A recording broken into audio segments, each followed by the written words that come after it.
کچھ لوگوں سے تعلق بڑھا کر ان کی حقیقت کھلنے کے بعد انسان سوچتا ہے کہ فاصلوں میں کتنا سکون تھا، کتنی عزت تھی۔ اس دنیا کی پرانی سب سے طویل شاہراہ کا نام صراط مستقیم ہے، جس پہ چلنا بہت دشوار ہے۔ اگر اللہ تمہارے دل سے کسی کا خیال نہیں نکال رہا تو وہ اس بات کا اشارہ دے رہا ہے کہ اپنی دعاؤں کا سلسلہ جاری رکھیں۔ اگر نیتوں کا اثر چہروں پر ظاہر ہونے لگتا تو ہمارے معاشرے کا ہر فرد نقاب کرنے پر مجبور ہو جاتا۔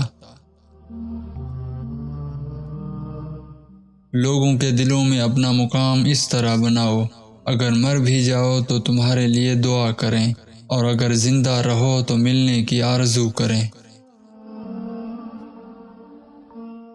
دنیا میں کبھی کسی اچھے انسان کی تلاش مت کرنا، بلکہ خود اچھے بن جانا۔ ہو سکتا ہے آپ کے ایسا کرنے سے کسی کی تلاش ختم ہو جائے۔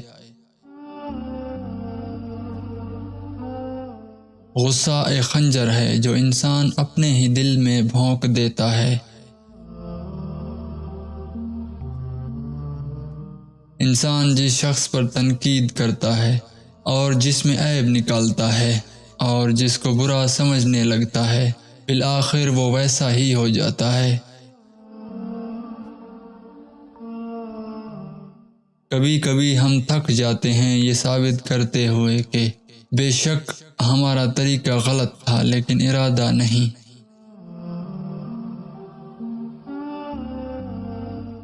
جب کوئی ثواب کی نیت سے اپنے گھر والوں پر اللہ کا حکم سمجھ کر خرچ کرے تو صدقے کا ثواب پائے گا۔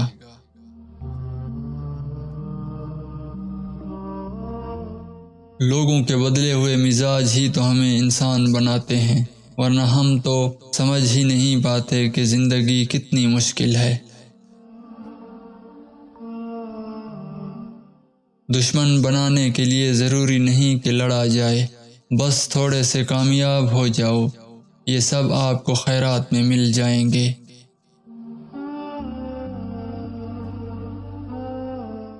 شادی کا کھانا ایک وقت کا ہے، لیکن اس کے پیچھے کسی کے باپ کی پوری عمر کی کمائی ہوتی ہے، بلا وجہ اس میں نقص نہ نکالا کریں۔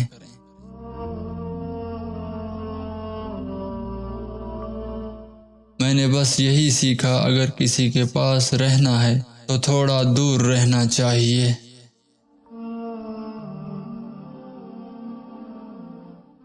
تین چیزیں ایسی ہیں، ان میں کسی قسم کی تاخیر نہ کرو: نماز جب اس کا وقت آ جائے، جنازہ جب حاضر ہو جائے، عورت جب اس کے جوڑ کا رشتہ مل جائے۔